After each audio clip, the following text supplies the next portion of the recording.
Hi everyone, good evening. How are you guys doing?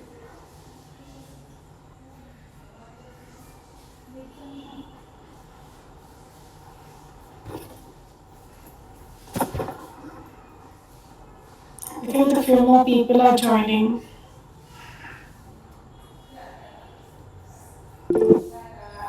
Hi, good evening, Felix. You can also unmute your mic and speak. So these interactions will keep happening every week, every weekend actually. So you guys can feel free to talk, share, unmute, switch on your camera also.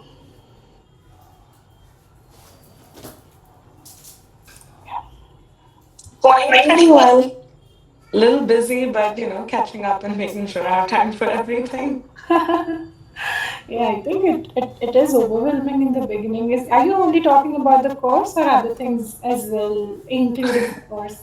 Including the course. Okay, It's been like I think it'll take like X amount of time, and then it's been taking 3x amounts of time, and I'm like, oh no. yeah. So I agree with you. It takes a lot of time to put your thought, think about it, and then there are these scaffolds which tells you to think in so and so direction. I'm sure it shapes your project really well, but yeah, it's a lot of cognitive load on your brain. I agree. Yeah. So today is the second live interaction session, and okay, I'll be presenting my screen. Okay, is my screen visible? Not yet. Oh, I'm sorry, I have not yet shared my screen. Thank you. Okay.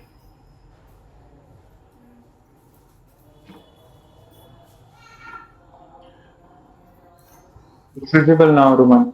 Yes. Okay. It's good now, right? Yep. Yeah.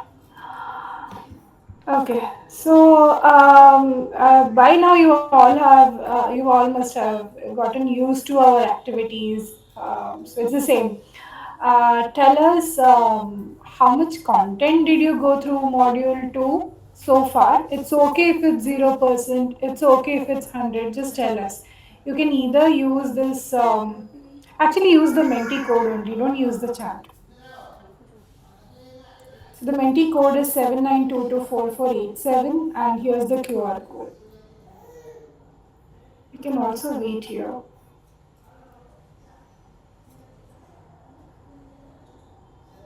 Okay, we have two extremes. Okay, some more responses.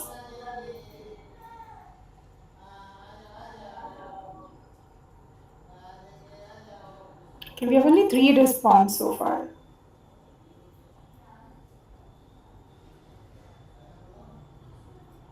50 to 75%, not bad. hmm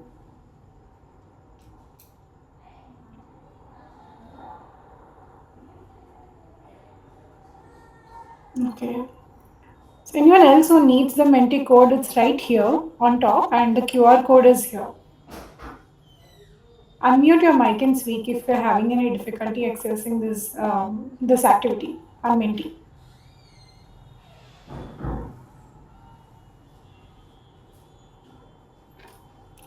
Amrit or Alicia, can one of you tell me how many people are there in the meeting? 15 as of now. Okay, 15. Okay. So we can wait till this responses is like 10.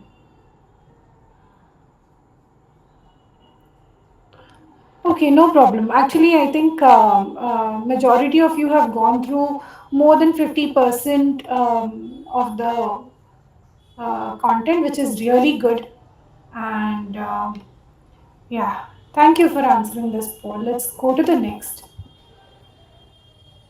Yeah, we also want to know what were some major roadblocks that you encountered, okay, again in this module this week or throughout this um, session since it has started. Just mention a few roadblocks so that we understand your point of view and we are able to help you.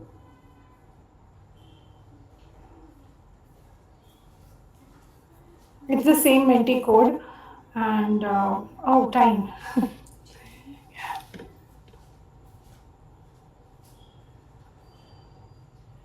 We'll talk about time.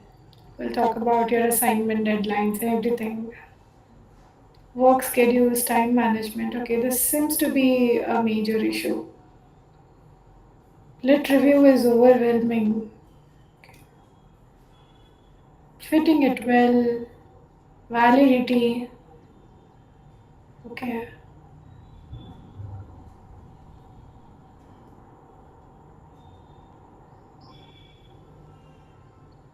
Prioritizing the course. Okay. Great videos. Thank you. Literature reviewing.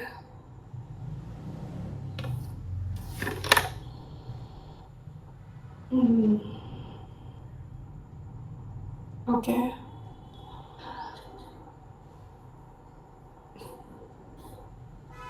A lot of videos to learn. Okay. Yeah.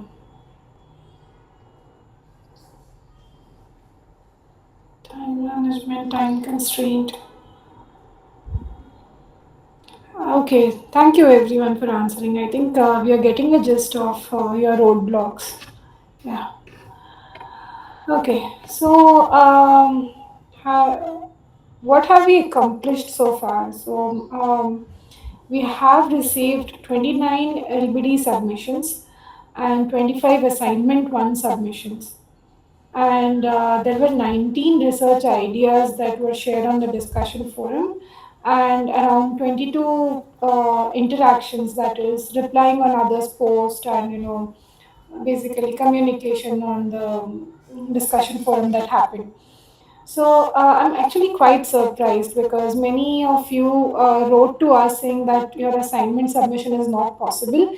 And then we said that, okay, you can take some time to submit your assignment, but please, on a very high priority, post your research idea because this is very crucial in finding you a research buddy. Yet we found only 19 research ideas. So I think this is something that we need to work on. We need to reinforce that. Okay, assignments can take maybe 1 or 2 days, but this will again, as we mentioned, will further delay your process of submitting assignment 2 3. But okay, at least we'll find your research buddy, and you can set up you can have a rapport with that person, and that person will come up with useful resources for you, and so many other things that we plan for you can happen only once you have a research buddy. So if you have not posted your research idea yet, we really want you to post it as soon as possible. I think that is what is on my next slide as well. Share your research idea on discussion forum as soon as possible, and submit LBD 1 and assignment 1 at the earliest. We totally understand your time commitments and everything, but try to submit it as soon as possible. We want you to submit your study plan by 27th March. And what is important in this week are these two classes, Call 101 and Cont 101, as part of your Researchers Toolbox module. So, qualitative analysis class will be held on 25th March, 6 p.m. That is on Tuesday, this Tuesday. It's a 1.5 hour class, so it will go on from 6 o'clock to around 7:30 p.m. And then on 27th March, we have quantitative analysis, which is at the same time on Thursday. And the qualitative analysis class will be conducted by Navneet Kaur. She is a PhD from IIT Bombay. She works at UNESCO MGIEP as a learning scientist, and her forte is in qualitative analysis. She has worked with students where she has worked in a she has worked her research study involves understanding uncertainty in a collaborative setup. So she is well versed with qualitative data, and she can help you analyze, get some hands-on information on this. Second, we have quantitative class by Pankaj Chavan, who is an assistant professor at IIT Jodhpur, and who is also an alumni of IIT Bombay from our department, CET. And yeah, Pankaj's work revolves around around a unique feedback mechanism called as Debbie, wherein learners can give live feedback when a class is happening, and that feedback is taken into account, and it helps improve teachers in making the class more engaging. So these are two expert-led classes by Pankaj and Navneet, and we really encourage you to join them online and live. Actually, we'll be having the recorded sessions, but if you are live, you'll be able to interact in the class, and you'll be able to ask your doubts there and there. Following this, on 30th March, that is next Sunday, we have a third live interaction session where we'll be solving your doubts. I've asked Navneet and Pankaj also to be present on this for this session, so that if you have any doubts, you can ask them on this day as well. And yeah, we will be having there's assignment 3 that will be due on 6th March, 6th April.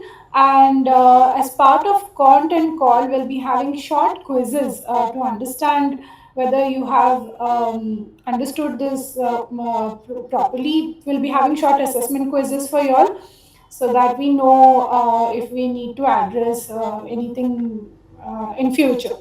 So this is the plan for the coming week. Let me know if anyone of you have any concerns or this looks unrealistic. Just let me know towards the end.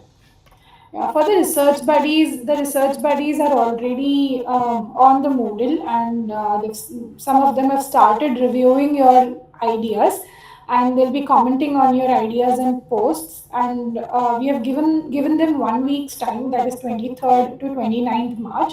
After this, the orchestration team will be sitting and will be doing the research buddy learner allotment, and will be announcing this allotment in a live meeting, that is on the live fourth live interaction on 6th of April. Yeah, so let's come to your muddy points. So we received a few muddy points, although we received very handful. Some of the questions were really interesting. So let's delve into it. I think Alicia, do you want to take up this muddy point? Sure, thanks, Rumana. Yeah. Okay, so the first muddy point was related to the worksheet, where specific points such as exclusion points, sampling frame, recruitment approach, and ethical consideration were not understood. So I thought I will explain about these a little, elaborate on these with an example.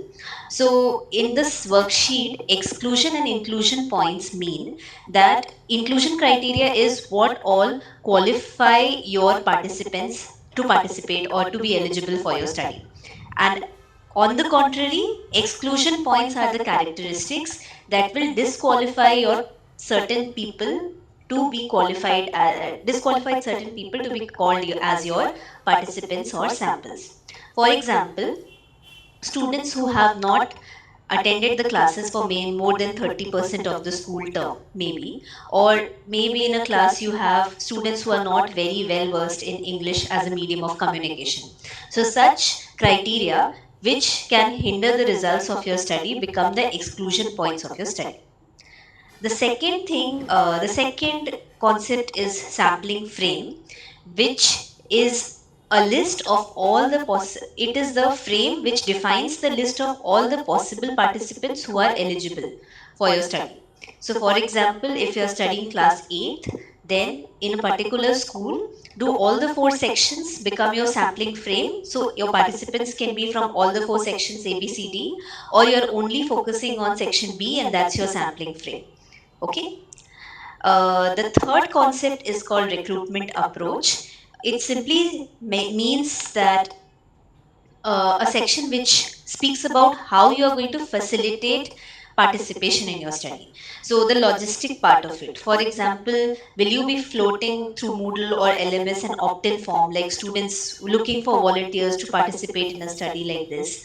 Or would you simply go and select a particular section and take all the students of this section? So, this is called recruitment approach, the logistical part of it. And lastly, I wanted to speak about ethical consideration. This section details out how you want to address certain considerations like data privacy, informed consent, student well being. If you have underage minors, students as participants, their informed the parental consent, etc. So these are very, very critical because they can affect um, your the students perception of your study has to be very, very clear. They need to be clear about how you're protecting their information, or how are you monitoring their information, what type of data you're collecting. The things that are critical for the students to know or the participants to know, they should be considered under this section. So I hope I was not too fast, and it would be nice if you can respond with a thumbs up, whoever had asked this question, or if you have any further doubts, please feel free to unmute yourself and clarify.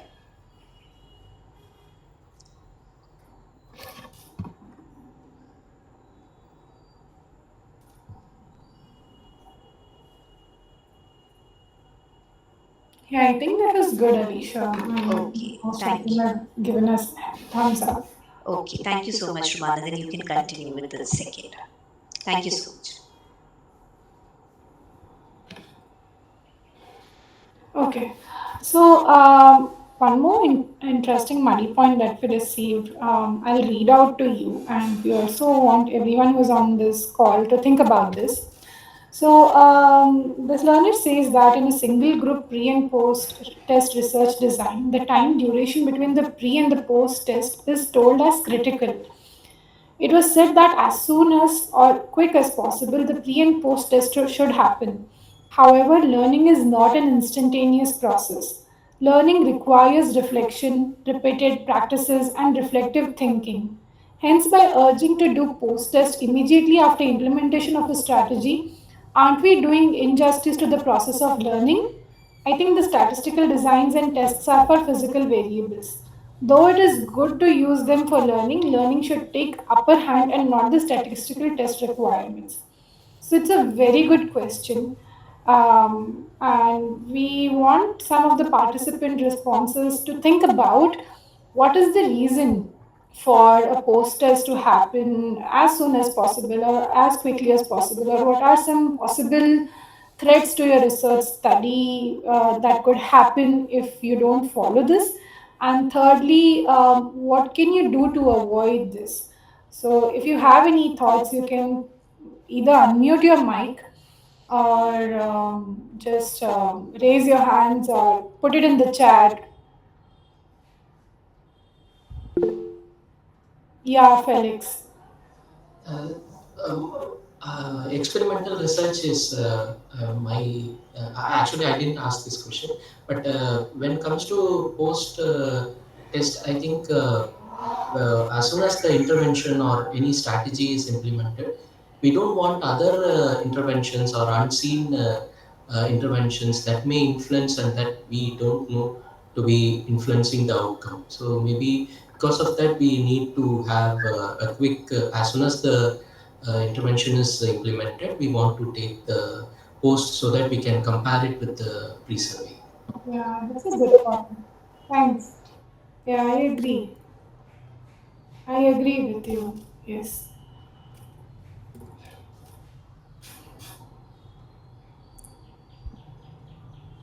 So, um, any other point?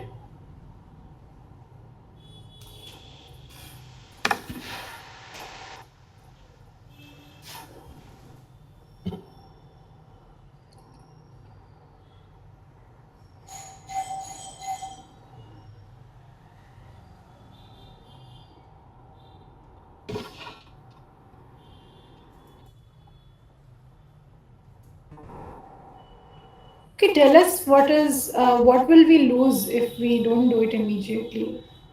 What information we'll lose, or okay, Felix told us about unseen variables. Like if the post test is delayed, the student may go home and do something else, and we don't know what the student is doing. That's not in our control, basically. So that might influence the variable. Okay, this is a very good answer. But what else do you think will affect? And for this person, what do you suggest? What to do if not? collect the data immediately. Um, I remember this from the masterclass that you'd given, Romana. It was more about when you're doing like the think aloud versus like a later on interview thing. Information tends to kind of get a bit muddied as well, or like muddled. So to kind of avoid that, so it would be like you're getting like fresh, Oh, it might yeah. be like fresh information immediately as it's happening, and then potentially you could stretch out. I mean, longitudinal studies are rare and hard to do, but like put in an ideal world, I believe you would kind of do an interview further down the line and then compare it with the immediate one to then see. Yeah, absolutely. I think when retrospectively, when you try to think about something, you have a better idea, right? And you tend to connect. You sometimes you've seen novice learners create stories just to convince the interviewer that they have done something, which is what we want to avoid. So when we have a delayed response, we do get very elaborate answers. The learners get time, but we also have this problem of learners coming up with information that did not exist in the first place in some cases, not necessarily in all cases, but when it's immediate, we tend to there's no much reflection that has happened. It's mostly recall. But there is no one right answer to this. These are some thoughts that we have. Yeah, definitely. So one thing is causal claims. Okay, we want to observe the difference that is actually caused by the intervention. So the reason we do an immediate post test is to observe whether the difference is because of the intervention or no, and this approach minimizes the confounding variables. And the second thing that I want to talk about is the purpose. So here the purpose is very important. What's the purpose of your research study? Is it immediate? Do you want learners to recall or want to see the immediate effect versus a delayed post test where you are able to see deeper learning, retention, and the ability to transfer the knowledge? So what are you looking at? What is your post test looking at? So if your purpose is immediate, which is to recall and the immediate effect, then go for an immediate test. And if it is delayed, you may have some problems, but you'll definitely be able to capture deeper learning and ability to transfer knowledge. So in some cases, when there is a little bit of confusion, we advise people to use both, that is immediate as well as delayed post test, to compare both short term and long term effects. And we also have considered using mixed methods approaches. That is, now that you've collected, say, a delayed post test, wherein you have looked at their ability to transfer knowledge. But in addition to this, you can also incorporate or triangulate your data with qualitative reflections, or self reports or reflection journal. Like for example, you can conduct interviews and the students can and not in a direct way, but there could be instances where the learner is telling you, I could do this because of the class or because of the activity you did in the class. So this is a direct what do you call, evidence to support your claim. But if this learner is doing, oh no, I sat with my friends during the weekend, and we had a sort of collaborative activity where we did our assignment together, and that's why we could figure out. So you'll know that the findings that you have is because of probably the collaborative session that they had together, not because of the activity that you did. So you can, one thing is to use both, and the second approach is to have a mixed method approach where you have other sources of information to triangulate your primary um, claim. So yeah, this is what we think. Is there anything else that other participants, Amrit, Alisha, wants to add?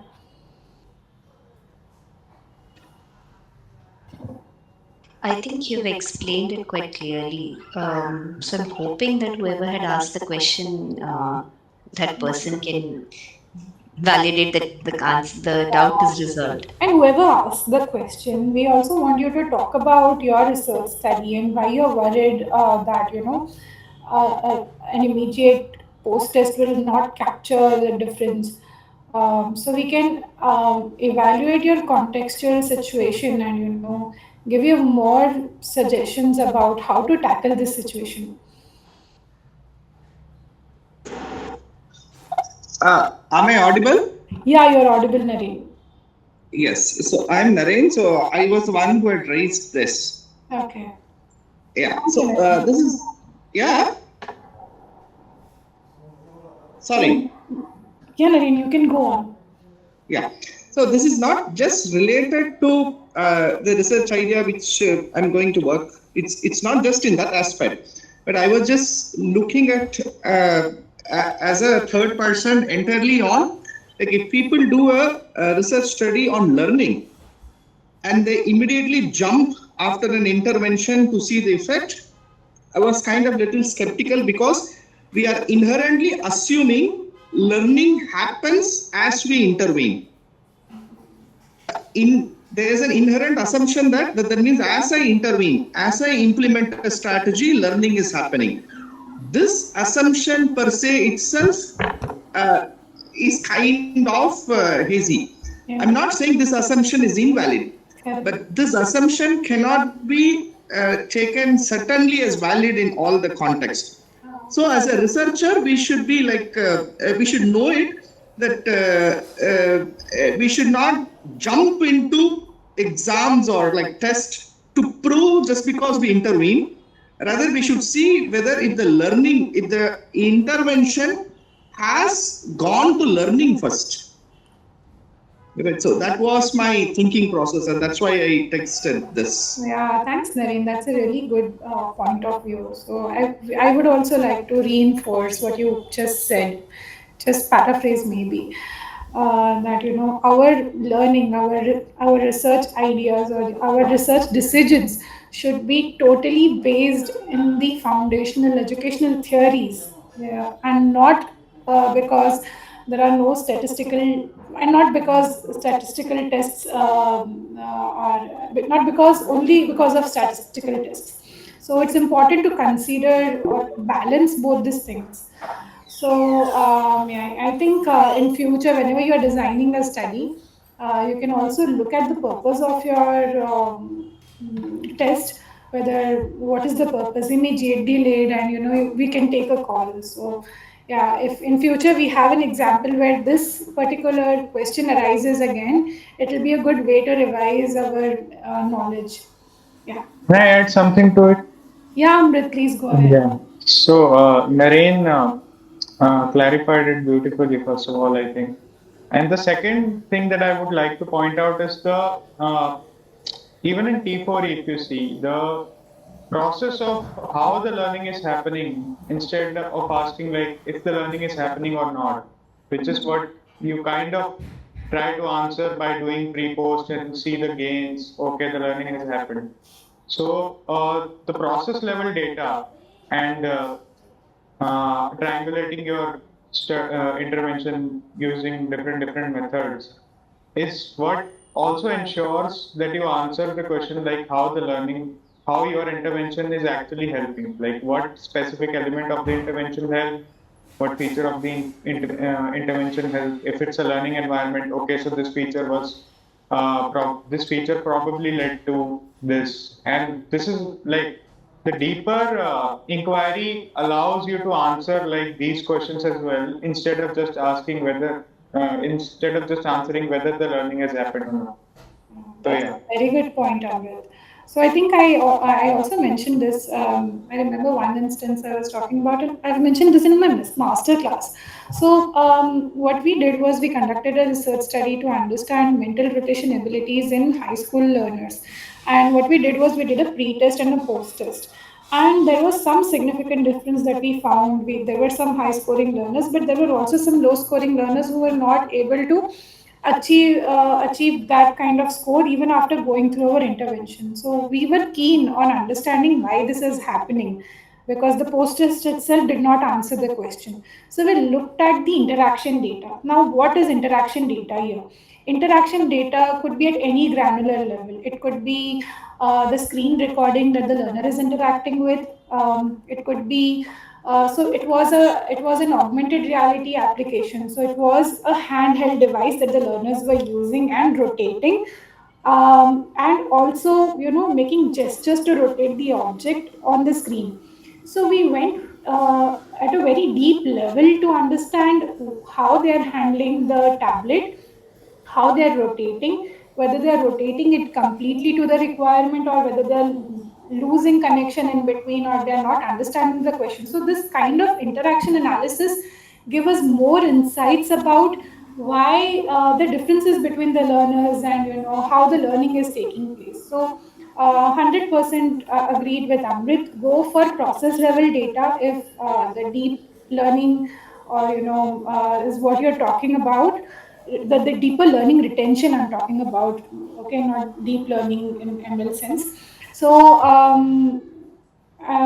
that is a very good point, Amrit. I think we'll also revisit it once again whenever we have their study plans and we see similar questions arising. Okay, so I think we can Thanks move for to. asking that question, Naren. I think it led to a very insightful discussion. Yeah, I agree. I second that. Okay. The second question is also very interesting, and I think it also comes from Naren. So Naren, stay with us. I'll read out the question, and then we want some participant responses. So consider a two-group research design where one group, Group A, is used as a control, and another group, Group B, is exposed to research study.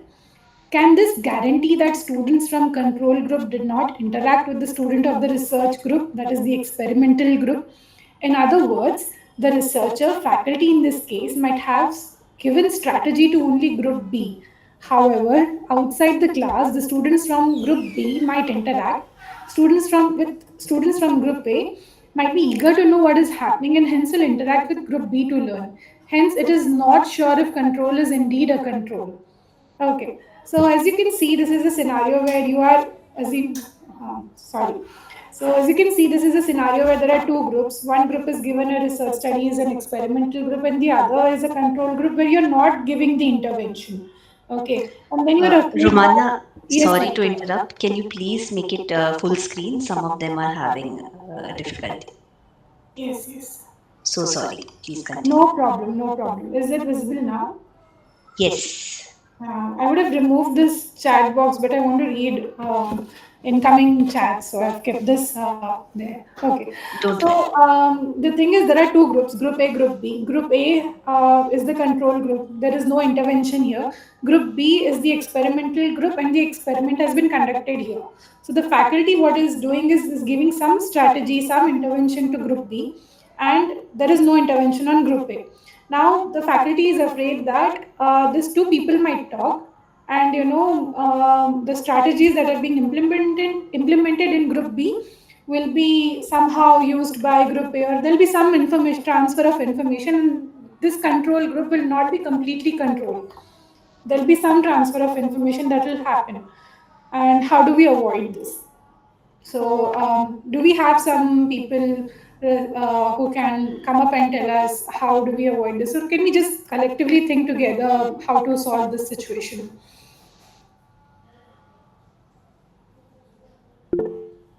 Yeah, Felix, please go ahead.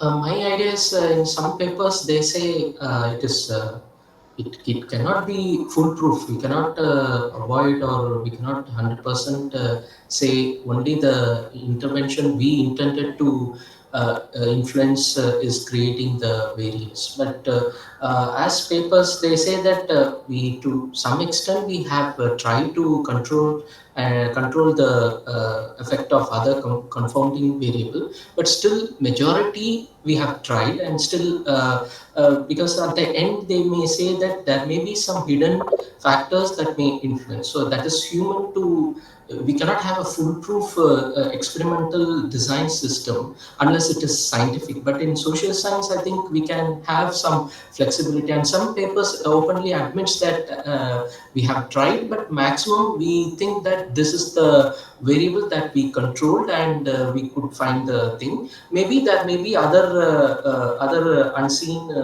confounding variables that may have caused the variance which we did not record in this study. So like that, we can be more transparent, open. I feel that.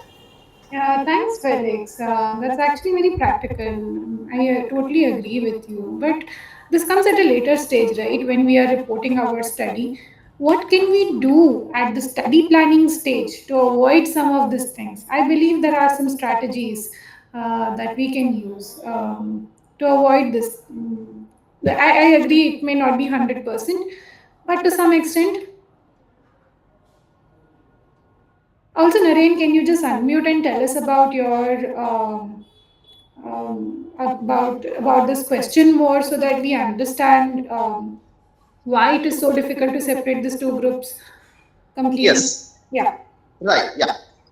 My very first, thought process behind this question is learning is organic in nature, right?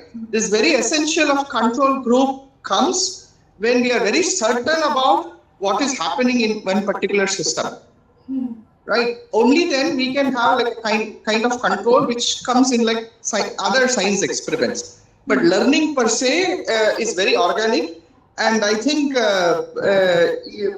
by all means interactions are bound to happen, and interactions should happen also.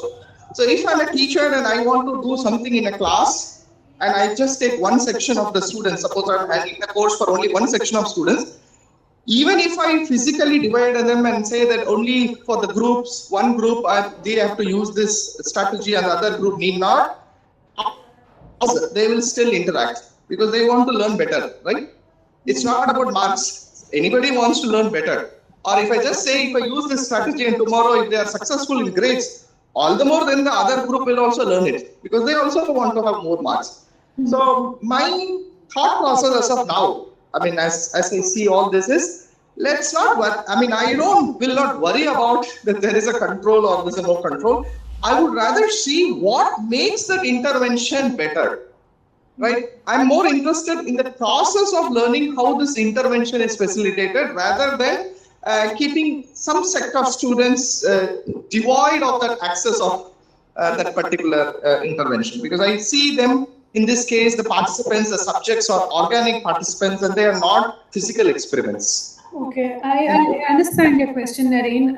Thank you for the elaborate explanation. I also want to understand whether this experiment that you're talking about is a one workshop assignment intervention, or it goes on for like 2 weeks, 3 weeks for more than one classes. Yeah, How is yeah. So as of now, what I planned is usually it's more than one class. it's more It does not starts in the starting of the class and end with the 60th minute 1 hour of that class. So all those interventions which I typically use is like goes outside the class also. goes outside the class also. Okay, yeah. So that's what we were also wondering. Okay, so having this context, can someone come forward? I think I saw Mickey, someone messaging and giving some suggestion. Can you come forward and tell us what you're thinking? I'm not able to read the chats. Can I? Yeah, I can call the messages. Yeah, Mickey and Leila have some suggestions. Can you just unmute and just tell us what you're thinking? Hi, Dr. Romana, and everyone. Hi. Is this Leila who's This talking? is, yes, Hi, this is Leila. Leila. Hi, Leila. Leila is from Tanzania, so hi, Leila. Hi, so my suggestion was if these two groups are physically separated, like in two different schools, then you be sure that one has gone through the study intervention while the other one has not done the study intervention. And there's no interaction between the two groups. Yeah, absolutely. So I think you're suggesting physical separation, right? Yes. Physical separation. That's a good point. Yeah. Thanks, Lerna. Do you want to add anything else? No, thank you. Yeah, thank you. Nikki, do you want to unmute your mic? And I think Felix wants Yeah, to. Romana. Sorry, can we have two interventions, one for the experiment group and one for control group? Because in learning, we cannot say we are depriving a particular control group to excel in their study, in their academics. But we can say I tried this strategy for the experimental group, and I tried this strategy, say hypothetically speaking, I tried a conventional, I tried educational technology and open educational resource for the experiment group, and I tried to have a blended mode, face to face and technology enabled LMS based learning for control group. And I want to compare their performance, their qualitative interview, how they felt, and are they motivated, satisfied. Can I cross validate that? Can I do? That's, Yeah. that's actually a really good suggestion, Felix. Thank you. So I want to thank you, Felix, for bringing this up. So what we want to do here is control and experimental doesn't mean that I give some amazing thing to control and not to experimental. Because these two things should be comparable. If we want to understand the difference, these two things should be comparable. You cannot give a virtual reality system to experimental group and say a pen and paper method to your control group. So these two things should be comparable, and definitely if we are giving some intervention that we think is helping them to control group, we need to give an equivalent thing, to the learners in the experimental group. We need to design their learning in such a way that they are also able to learn it. So it should be comparable. It should not be like by nature, by nature, it is not allowing them to learn. It should not be that way. So, yeah, Felix, thank you for this response. Sunny, I can see your hand raised. Yeah, so this is kind of a little off, but let me know if this might be one potential way to not mitigate it, but account for it. So if you're doing like the interview or like the post study after, asking if group B or whichever one wasn't given the intervention, if they spoke to the one that was given the intervention and then learned from them, because that will then talk about like a different level of effectiveness, right? Like if someone is able to get information from an intervention and then teach it to another person who's showing mastery in like another capacity as well, which is then again, I guess, adding more proof to effectiveness. Yeah, I think Sunny, indirectly you've also brought a good point. So, which leads us to something saying that okay, only the post test of control and experimental group is not enough to assess. We need more information about whether these two groups have communicated. So maybe after the research study, if the the faculty conducts an in-focus interview where he specifically asks whether this group has spoken to the other group, and to the other control group is also asked whether they had an interaction, and whether so basically collecting more information, more evidence about whether there was an effect because of this reason in this particular group. So I think that will allow us to have more room to understand the situation. Thanks, Sunny. I think I'll also write this down. Collect or triangulate. Yeah, Romana, Mickey here. Yes. Hi, Nikki. Yeah, hi. Actually, are we talking about establishing group equivalence because in the video which I was looking at it, so they did mention about establishing group equivalence. So is it the same point? No, I think they're talking after they're talking about what happens after we establish that the two groups are equal. Suppose we do a suppose we float a questionnaire where we assess their prior knowledge, and we divide the groups into A and B. So group A has similar kind of learners as group B. Both groups are homogeneous. Now what? Now one group is given an intervention, the other one is not, and now they both talk, and this intervention is having some effect on this. Yeah, how do we avoid that? Okay, because I was just going through the notes, so I couldn't find this point, so I was just apprehensive about it. Okay, thanks. Yeah. Okay, okay. Okay. Yeah, we also have to make sure that both groups are equal, and one group doesn't have an added advantage over the other. Okay, let me go to our slides. So let's see what we have written and what we have already discussed. So one is we would advise you to separate them physically.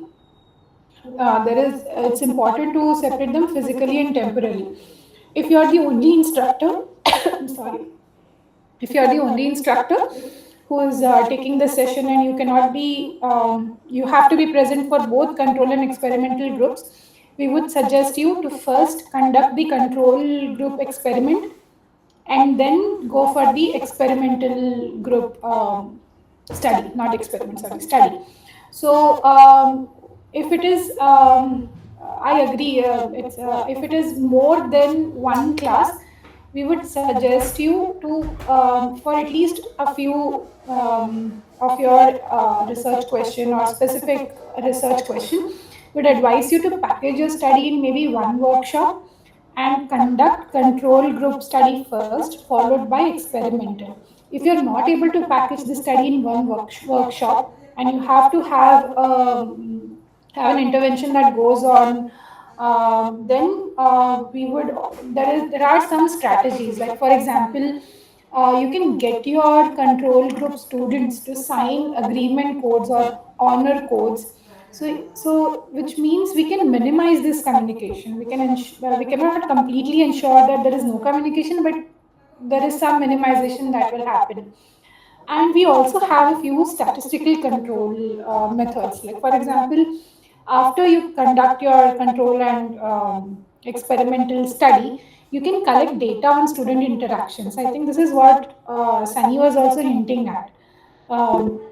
Can collect student interaction data and use it as a covariate in the analysis to control for this potential validity threats that you're afraid of. So these are a few points. I can see Syed Fazil's hand raised. Can you just unmute his Good. hand? Yeah. Yes, ma'am. Good evening, ma'am. Good evening. Ma'am, can you speak in Hindi, ma'am? Yeah. Please go ahead. And it's not ma'am, I'm just Romana. Yeah. Okay okay ma'am अभी आकर हमारे college में दो group है ma'am. Okay. एक इधर आकर क्या करते हैं, एक ग्रुप आकर अच्छे पढ़ने वाले बच्चे लोग हैं और एक ग्रुप में एवरेज वाले बच्चे लोग ग्रुप है मैम. Okay. अब जब ये टेक्नोलॉजी इमर्स करने टाइम में थोड़ा रिजल्ट से दिक्कत आएगा मैम, डिफरेंस आएगा ना मैम. अब फॉर एग्जांपल जो बच्चे लोग एवरेज है उनको हम इक्वल से नहीं कर सकते ma'am. Sorry, can you repeat the last point? जो classes हैं वो? मैम एक्चुअली दो क्लासेस है ma'am. That is what, Syed, you were talking about average students. Yes, ma'am. One class is एक student ma'am, another class is average student ma'am. Okay. जब हम ऐसा ये रिसर्च करने टाइम में इन दोनों का एक तो रिजल्ट्स वेरी होएगा ma'am. Yeah, it will affect. It will affect, Syed. So you have to ensure, हमें ये ensure जरूर करना पड़ेगा कि ये दोनों classes homogeneous है. Okay. In your upcoming quantitative class, I think you can ask this question to Pankaj, because qualitative will unearth all these things, okay? But quantitative may you will lose out this information. So maybe you can ask your instructor about how to ensure homogeneity in both the groups. So there are a few techniques, Syed. So one thing is to conduct pre-test, okay? जहाँ पे तुम उनका prior knowledge assess करो. So you will maybe give them a test. Suppose they are first year engineering students. You can design a pre-test of, say 12th standard, and 12th standard ki prior knowledge ka, and then ask them to answer the questions. And if and there are some tests that ensures that both the groups are homogeneous. Then you can go ahead and conduct a study, Okay, ma'am. two group study. I'm talking about two group Two. study. Got it. If it's one group pre-post test, then it doesn't matter. Okay, ma'am. Okay, ma'am. Yeah. Got it. Thanks. I hope we have answered this question. Naren, can you do you have any more concerns about the strategies that we've talked about, or can you think of something else? No, that's fine. You can carry on. Okay, yeah, thank you. Okay, I think we had only so many muddy points. Yeah, so we are now open to questions and concerns.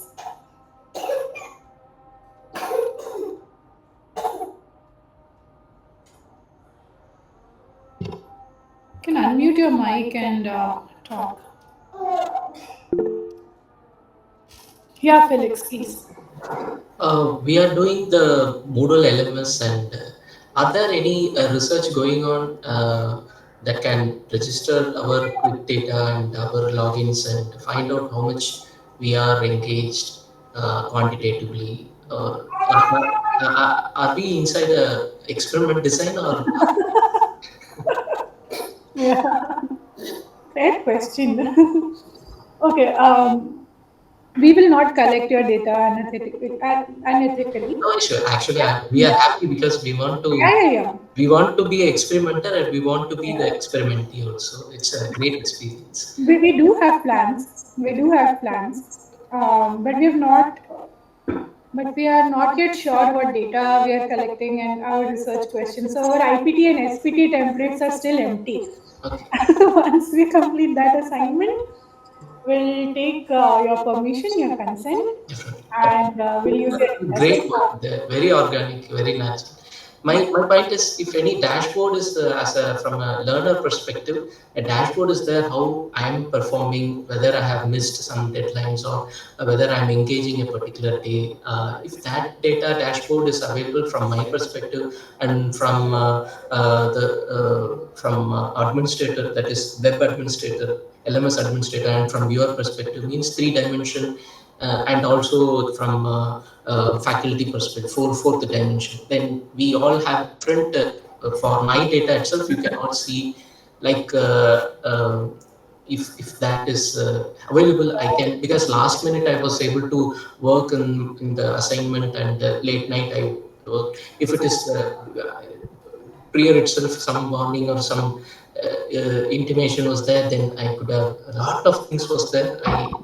Okay, okay. So we are purposely not bugging you guys or nudging you guys because we know you have work commitments. But if reminders help, we'll definitely post reminders. So we'll make a note of it. And about your data of engagement with Moodle, um, so we can see when you accessed Moodle for how long you were engaged, and what modules did you do, what activities did you do in Moodle, and yeah, we are able to see your log data in detail. So if you want to know if we are able to access it, we are able to. But there is no research study that we have in mind as of now with this data. And yeah, we'll let you know if we plan. Definitely. Thank you. Thanks, Felix. Someone has their hand raised. I cannot see your name. You can just unmute your mic and speak.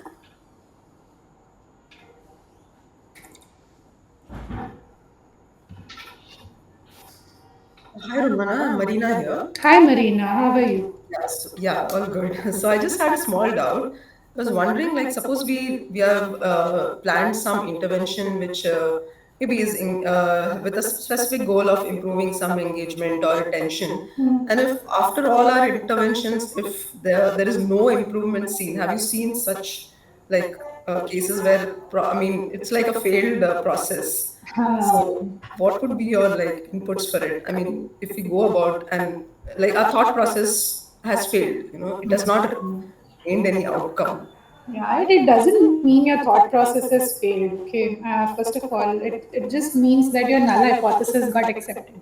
so, the thing about research studies are, it's very what is the word? You cannot predict. You can predict, but so many things come in between, and there is a possibility that something will go wrong, and so the thing is, you need to have backups. You need to have backup plans. What if it doesn't happen? What else can you do? So that your study is still credible, or so that you get some pulp from your study. So I think this is something very important. We also discussed this in our research buddy orientation. We said them, we suggested them to come up with a very thorough plan to help you conduct the study, to give you very good advice about your study plans, and whether it's flexible, whether it is clear, whether it is, I mean, so many other validity threats and all. But in addition to this, also come up with backup plans. What if, a lot of what ifs. So I think this is something you'll have to work with, Marina. Right, right. And just one more thing, like what is the earliest we can get some like concrete inputs regarding the research idea which we have put so that like, we can kind of process it further. Mhm. So I think we are in the phase of assessing your idea proposal. Okay, okay. We all are going through your idea proposal, and you should be getting some feedback Okay, on it okay. in this week. Yeah, Okay. hopefully. Yeah. Thank you, Rumana. And your peers are also writing some really good comments on your posts. So commendable work there. Although there are some very few engagements, but still, whatever is happening is really nice. I would encourage you to go further, and if you know anyone else in this workshop who are not active on discussion forum, to go and post on discussion forum, and also use the WhatsApp group. Encourage your peers as well. Okay, okay, all right. Relevant discussions. Yeah. Yeah, I think everybody was busy with doing the assignment. That's why the posting on the discussion forum got a little delayed. Please do it. Yeah. I mean, whoever has not done it, do it on as soon as possible, because research buddies are like around 50 and we have only 19 research ideas. I mean, we'll have to then manually assign without considering, your research alignment. So that will be a problem. Correct, correct. Yeah, thank you, Rumana, for that. Yeah. I think I can stop sharing. Romana, can I ask a Yeah, question? Sugandha, you were asking a question in the last, just before research buddy orientation, and I thought of messaging you, but it just slipped my mind. I'm sorry. No, that's okay. I'll ask that later. It's Yeah. still pending. I just want to ask the research idea is posted into that, submitted into the assignment. Do we have to post it into the discussion forum as well? Yes, yes, it's a very Oh, important activity. Yeah, it's a very important okay. activity. Yeah. Okay. Please post it. I lost connect in the first lecture. That's the things. That's why things are delayed. Okay. Thank you. Uh, I'll post it tomorrow. yeah, no problem. You also had some idea proposal template related Yeah, right. questions. I really wish to work on like the impact of the physical activities on the critical thinking of engineering students, right? So I have submitted two research Impact, ideas. I'm sorry, impact of? Impact of physical activities. I mean, the students who are into the strength training or into the cardio, I have found them, they really perform well and they really think critically well. And their impact on project-based learning is also better. Oh, okay. But I Interesting. do not know how to collect the data with respect to this. Matlab, I have seen the results. I wish to work more on it. But the data collection is getting, I mean, how to prove it is getting a little difficult for me. So I think, Sugandha, I can direct you to a few research studies. There is one research study that is happening in Kyoto, Kyoto University. And do you know Rito's Alisha or Amrit? Do you know who is Rito's guide? What's his name? No. I'm not able to collect. I'm also not able to. Yeah, we're not aware. Yeah, you're not aware. Okay. So Ritujit Majumdar is an alumni of IIT Bombay. He was a postdoc in Kyoto University, and over there he was involved in a similar experiment where they were collecting some intrusive data, okay, with permission, with students' consent. They were collecting they had a fitness band. They were collecting that information, and that fitness band information was also connected to Moodle information. And Moodle, mein they were able to collect everything. When did they open the PDF?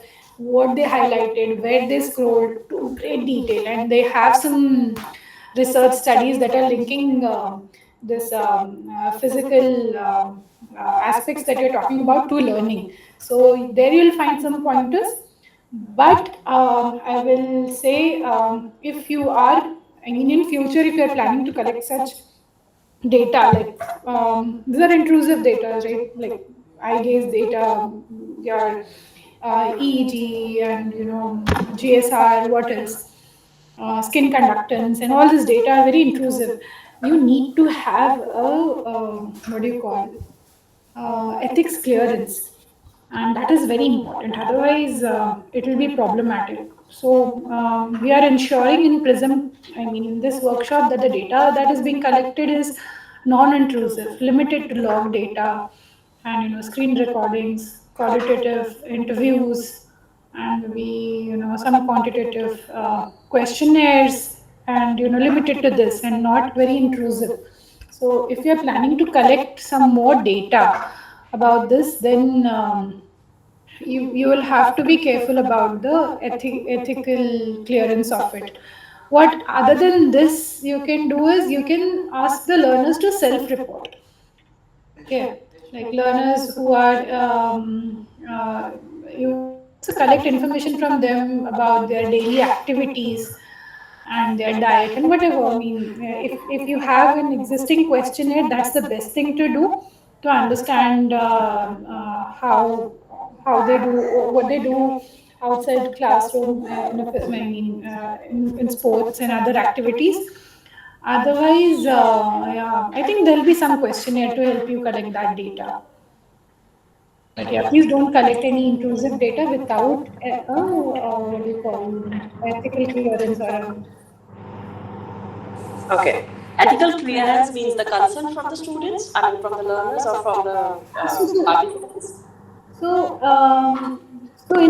in most of the institutes, there is an ethics committee which Yeah. goes through your research proposal and gives you a green flag to go ahead and collect the data. So if you if in your institute there is a committee which overlooks all this, then there should be, they should sign off your research idea first, and then give you permission to collect this data. Okay. Thank you. Understood. Thank you. Thanks. It's also called as Institute Review Board, IEC, IRB, are some common words, common terms that we use to call Okay. this.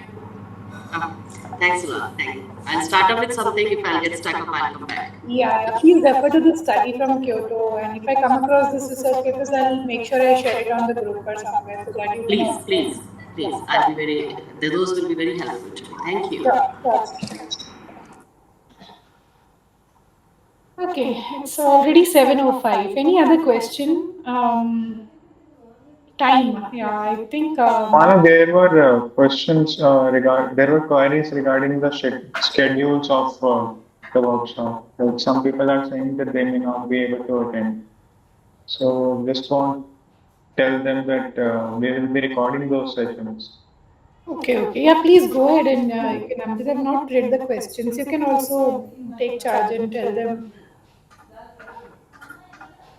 Yeah, I think Shravanti had this Okay, okay, request that she will okay. not be able to attend. So I'm just telling, so she was asking whether we can shift it to some other day, but I think that will be That's difficult not because possible. uh, so we'll Hmm. be recording those sessions and we'll share the recordings with you. Yeah, yeah. Yes, Amrit. Yeah. we won't be able to schedule it because it's difficult to schedule. And also, I want to ask everyone, whoever is present, is this timing working for you all? Sunday 6 to 7 p.m. or a Sunday morning live session would be better. So this timing is from our previous experience of DETR workshop. So previously people would prefer this time slot. So we thought of going ahead with this time. But is it very difficult to join at this time? Then we can schedule it sometime in the morning on a Sunday. Because some other days I know it's not possible to attend. If there are any concerns or anything related to